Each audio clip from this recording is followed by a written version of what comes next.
Aujourd'hui, je vais te raconter ce que j'ai appris en passant 123 entretiens d'embauche. Oui, tu as bien entendu, 123. C'est 123 fois où j'ai pu tester des choses, faire des erreurs et surtout comprendre ce qui marche. Donc, si tu veux éviter les pièges et briller en entretien, voici les 10 leçons que j'en ai tirées. C'est parti. Leçon numéro 1, le recrutement, c'est avant tout de l'humain. Je me souviens d'un entretien que j'avais passé dans un cabinet de conseil en stratégie. Donc, c'est des sociétés ultra exigeantes dans leur process de recrutement. Donc, j'avais vraiment bétonné mon CV, je l'avais hyper préparé. Et là, j'arrive en entretien, le recruteur me dit: Bon, je suis désolé, j'ai pas eu le temps de lire votre CV, racontez-moi. Déjà, je me dis: belle ambiance, je respire un grand coup et en prenant du recul, je me dis qu'il teste peut-être ma réaction. Et finalement, qu'il l'ait lu ou non, quoi qu'il arrive, je m'attendais à me présenter, mais c'est vrai que ça m'a un peu déstabilisé. Donc je me présente et la discussion va finalement tourner autour de ma personnalité et de mes passions. Et c'est là que j'ai compris son but, c'est qu'en fait, il cherchait à mieux me connaître, à mieux me cerner. Il voulait simplement vérifier s'il pourrait me fréquenter au quotidien avec plaisir. Si par exemple, on allait faire un déplacement professionnel de 3 heures assis côte à côte, s'il allait potentiellement passer un bon moment avec moi. En fait, le CV et dans certains process de recrutement, les tests techniques permettent de valider des compétences supposées, une façon de réfléchir. Mais l'entretien lui-même, gardez en tête que le premier objectif, c'est de valider la complémentarité, l'adéquation entre deux personnalités, deux personnes. Donc j'avais préparé mon CV comme un dingue, vraiment tous les arguments, etc. Et au final, ce qui m'a poussé à faire, c'est d'avoir une discussion déliée, authentique, pour tout simplement mieux se connaître. Et c'est le premier objectif d'un entretien. La leçon numéro 2, c'est quand on vous demande quelles sont vos motivations pour le poste, pour la société, entendez quels sont vos arguments, quel est notre intérêt à vous recruter. Je me souviens d'une fois, je postule chez Danone, une entreprise qui me faisait rêver depuis quelques temps déjà. Et le recruteur me demande assez naturellement pourquoi ce poste. Et là, je commence à lui expliquer que Danone, voilà, c'est une entreprise très prestigieuse, que je vais énormément apprendre, que je vais pouvoir collaborer avec telle ou telle équipe où il y a des gens brillants dedans. Bref, en gros, tout ce que je vais pouvoir gagner en les rejoignant. Et là, je l'ai senti un peu tiquer. Et après coup, je me suis rendu compte que j'avais centré ma réponse autour de moi, parce que puisqu'il me demandait mes motivations, ben voilà, je lui ai parlé un peu spontanément de moi, mon intérêt à rejoindre Danone. Et finalement, il attendait plus une réponse autour de ce que j'allais apporter à l'équipe, à l'entreprise. Donc, quand on vous questionne sur vos motivations, évoquez ce que vous allez apporter, évoquez ce qui vous motive dans ce que vous allez apporter à la société, et derrière, pourquoi pas, dans une moindre mesure, parler de l'intérêt personnel aussi que vous avez à rejoindre la structure. Leçon numéro 3, l'entretien n'est pas un examen, c'est une discussion. Tous les entretiens que j'ai le mieux réussi sont les entretiens dans lesquels je me sentais d'égal à égal avec le recruteur. Donc demain, vous postulez dans une entreprise que vous admirez, une entreprise prestigieuse, si vous arrivez terrorisé avec un complexe d'infériorité, ça va se sentir. Et évidemment, mettez-vous dans la peau du recruteur. Comment on peut se dire que quelqu'un qui a l'air de vous manger dans la main va apporter des choses à la société et surtout des choses que la société n'a pas encore. N'oubliez pas, si vous êtes en entretien, c'est qu'on vous veut. Clairement, votre profil intéresse. L'entretien, c'est également un exercice réciproque. Vous êtes évidemment en train d'être recruté, mais vous êtes en train de recruter votre futur manager, votre future équipe et à un sens plus global, votre future société. Je vous partage une astuce pour peut-être pas inverser le rapport de force, mais l'équilibrer. C'est d'imaginer votre interlocuteur comme un vieil ami d'école. Pourquoi? C'est que finalement, ça tisse une proximité avec lui et ça désacralise sa position par rapport à la vôtre. Vous le connaissez, c'est un vieil ami d'école, mais puisque c'est un vieil ami d'école que vous n'avez pas vu depuis quelques temps, ça va vous empêcher d'être trop familier, trop en confiance aussi. Essayez et dites-moi ce que vous en pensez. En tout cas, moi, quand je rencontre des gens qui vont m'impressionner, c'est un petit mécanisme psychologique que je mets en place et ça fait des merveilles pour moi. Leçon numéro 4, Préparez-vous à parler de vous, mais pas de la société. C'est une grave erreur que l'on fait tous avant un entretien d'embauche. On se dit, dans une logique un peu scolaire, que voilà, on va apprendre tout ce qui a trait à la société, vraiment se renseigner sur son actualité dans le moindre détail, sur sa stratégie, etc., etc. Je ne suis pas en train de dire que c'est une mauvaise démarche, mais ça ne doit pas être le cœur de votre préparation. Parce qu'en entretien, vous venez pour vous, parler de vous.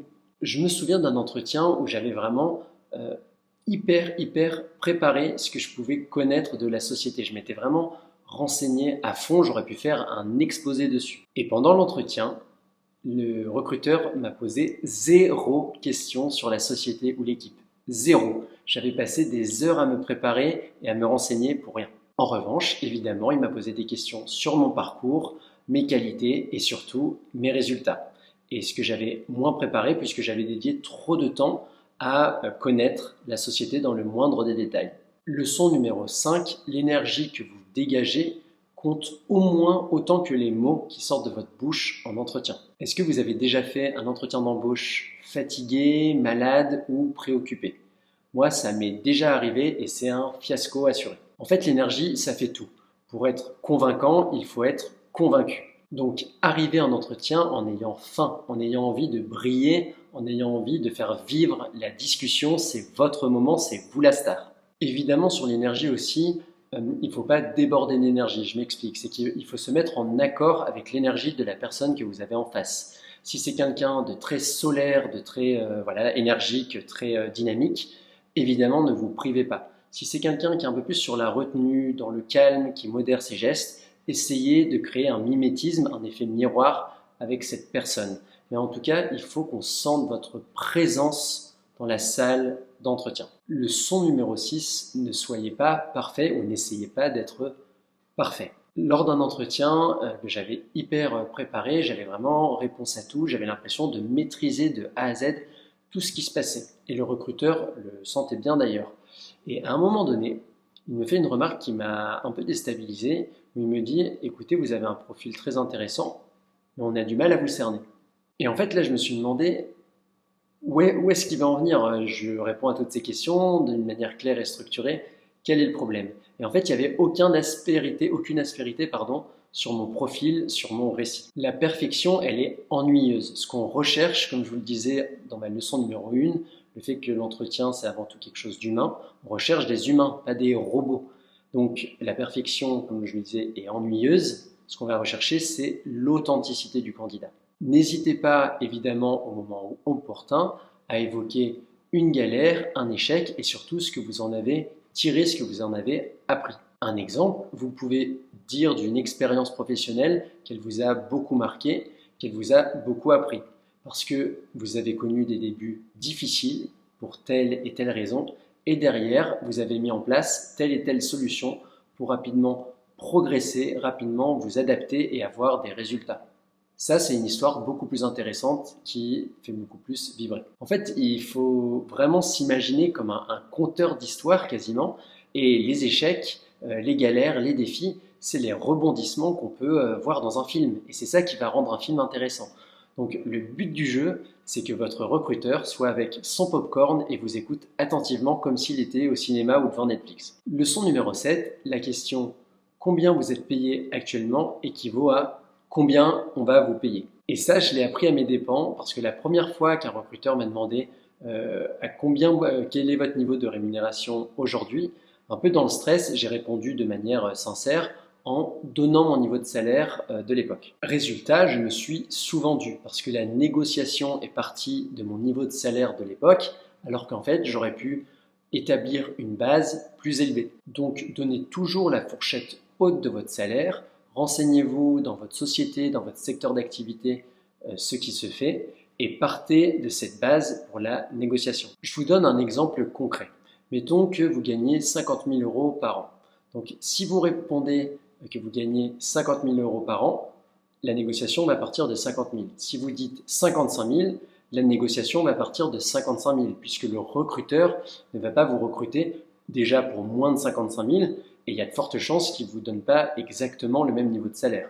Ou en tout cas, si c'est le cas, vous pourrez négocier d'autres choses à côté. Mais quoi qu'il arrive, partez plutôt de 55 plutôt que de 50 000, parce que déjà, vous avez gagné 5 000 euros avant même de commencer à discuter salaire et de trouver un accord. La leçon numéro 8, c'est que les entreprises cherchent des candidats parfaits, mais ce qu'elles veulent trouver finalement, c'est des candidats qui s'adaptent et qui apprennent en autonomie. Si vous observez attentivement une fiche de poste qui vous intéresse, normalement, vous souhaitez progresser, donc avoir toujours mieux, avoir quelque chose de toujours plus intéressant, il y a forcément des compétences qui vont vous manquer et c'est un point positif. C'est tout à fait normal de postuler à des jobs où vous ne remplissez pas toutes les cases. La vraie question à se poser, c'est qu'est-ce que vous mettez en place pour combler vos lacunes? Quelle autre qualité vous permettra de compenser? Avez-vous réfléchi à votre prise de fonction en manquant d'une qualité nécessaire au poste? Comment vous allez vous débrouiller? Comment vous allez vous dépatouiller et l'expliquer au recruteur pour le rassurer? Démontrez en fait que vous êtes lucide sur vos capacités, démontrez vos facultés d'apprentissage et cette autonomie à vous former seul, et derrière aussi votre rapidité rapidement à assimiler les connaissances et pouvoir vous en servir d'un point de vue purement opérationnel dans votre métier. La leçon 9, c'est de vous préparer à parler de vos résultats. En fait, on voit souvent l'entretien comme évoquer son parcours, mais votre parcours et sa chronologie, tout le monde s'en fout. Ce qui compte, en fait, c'est vos accomplissements parce que c'est des preuves de vos qualités, de vos compétences. Dire par exemple que vous avez travaillé chez Renault. Ok, c'est super, c'est un groupe prestigieux dans l'automobile. Très bien. Mais si vous dites que vous avez fait grossir votre équipe de 5 à 30 personnes, que vous avez multiplié son chiffre d'affaires par 8, et effectivement, tout ça chez Renault, ça a quand même beaucoup plus de gueule. Soyez factuel. C'est ce qui rend votre récit intéressant. C'est ce qui fait vibrer la personne qui va vous écouter. C'est les résultats. Donc, illustrez un maximum vos propos avec des chiffres, avec des exemples, avec des anecdotes concrètes. La leçon 10, c'est que la meilleure décision à prendre, c'est toujours votre décision. Je me souviens d'un entretien où j'avais vraiment tout réussi et on a fini par me faire une offre. Mais à chaque fois que je passais dans les couloirs de l'entreprise, je sentais de mauvaises ondes, les personnes me saluaient à moitié.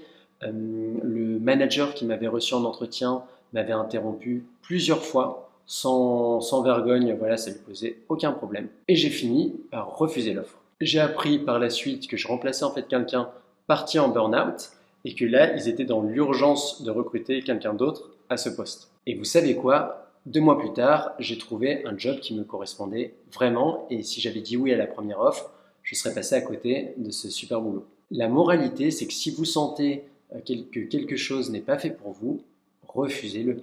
Et parfois, c'est ça la meilleure décision. Faites vos choix en âme et conscience et du coup, alignez vos objectifs avec vos décisions. Bref, faites-vous confiance. Voilà ce que m'ont appris mes 123 entretiens d'embauche. Donc si vous êtes encore là, c'est que vous avez sûrement des entretiens préparés ou une reconversion qui approche. Donc si vous voulez plus de conseils pour trouver un job qui vous ressemble, abonnez-vous à la chaîne et n'hésitez pas à profiter de ma formation gratuite que vous retrouverez juste en dessous de la vidéo. Je vous dis à très bientôt et évidemment, bonne chance pour tous vos entretiens.